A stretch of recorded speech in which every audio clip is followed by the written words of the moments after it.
Dr. Aphra Issue 5 sees Ronan lead Aphra and her crew through the penthouse collection of his, wowing Aphra with his various trinkets and artifacts. As they wander the museum, TA sneaks towards one of the droid outlets in order to slice the security systems. Ronan leads the group to his destruction chamber, where he says that he's disappointed in Ustica since she never realized his signet ring was the second ring of Vale. Ustica wants him to explain himself now, learning that the ring came into the Tag family possession generations ago and came to signify greatness in the family. Ronan never knew what the ring was until he read Ustica's research, knowing he only had half of a puzzle and half of a legend, and once he knew about the yellow ring, he simply had to have it. Ustica realizes that instead of preserving his family's legacy, he wants to ruin it like a spoiled child. But Ronan says that being a good storyteller is known when to bring a saga to an end, and tonight he will make history when he destroys the Ring of Vale, and after Ustica has witnessed it,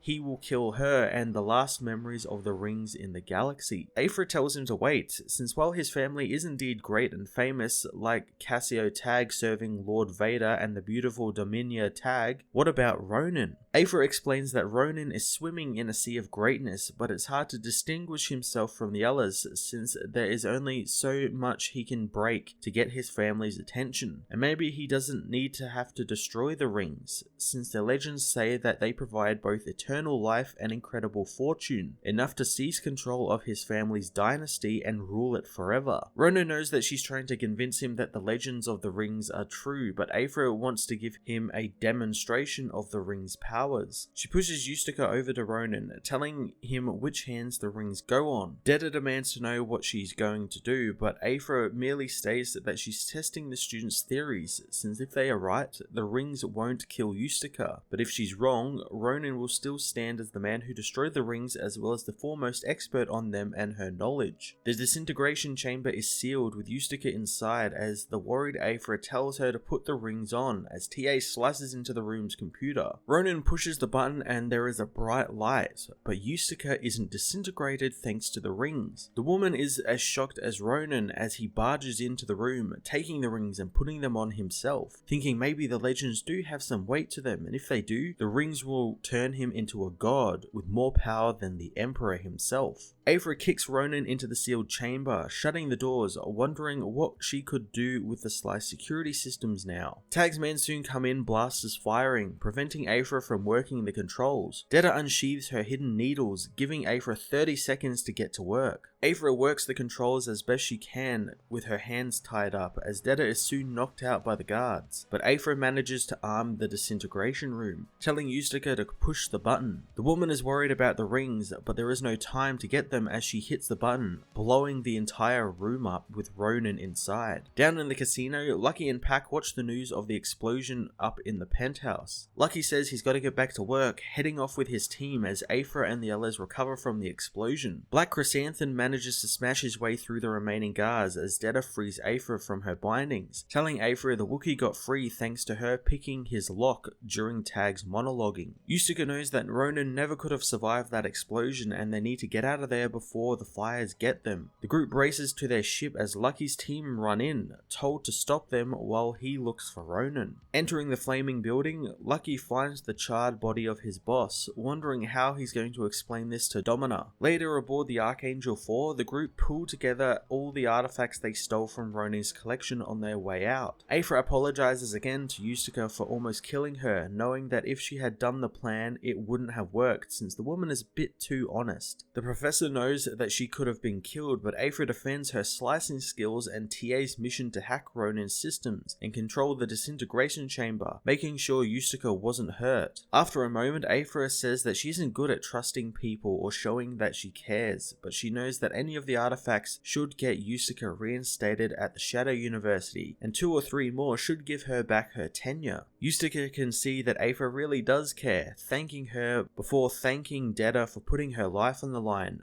finding herself proud of the young woman. Detta says that she would hug the professor, but her ribs might be bruised. The young student knows they won't be able to prove anything they found regarding the ancient city or the rings though, but Yusuke knows that that's not entirely true, since she had TA scan much of the catacombs under the city, as well as some of the samples of the bones that were fused to the wall, so while Vale may be gone, they have some sort of record of it, and she even took a souvenir in that of a dagger. Yusuke says that her tenure is in her future after all, and Detta needs to finish her thesis, but the Tag family won't be happy about all of this. Lucky meanwhile finds the red ring of Vale in the rubble as Ronan is revealed to be alive, but barely. He calls for a medic, telling his men to get Ronan some help as he pockets the ring, telling Kaiha to head out with Ronan and he'll catch up later. In Tag space, Domina Tag is told of the dire news about her nephew Ronan, but the woman has already heard about it, telling her men to set a course for Kanto Bight, wanting all information they have on Dr. Aphra brought to her immediately. Dr. Aphra issue 5 finished up the first very fun and action-packed arc by playing to Aphra's strengths at deception and manipulation, leading to her getting a one-up on the villain and also leaving it in a place where she's on pretty good terms with many of the characters featured in the book so far. Something which, given Aphra's history of betraying characters, was quite a surprise, but again it makes sense given the amount of fantastic character development Alyssa Wong has given Aphra in these first 5 issues, building on everything Kieran Gillen did in his run before and showing the woman can learn from her mistakes and try and show that she cares for one another in her own kind of strange way. As a Star Wars fan, the ending which brought in Dominia Tag back into continuity made me really excited. I'm looking forward to Aphra getting a new foil in the form of her, and hopefully we get some of the more legend stuff that's tied to the woman, stuff like the Crimson Forever disease and the Great Life Jewels, which also are tied to Valance in the old EU, so a crossover between this book and the Bounty Hunters series would actually be pretty damn awesome. I'm going to give this issue a 9 out of 10.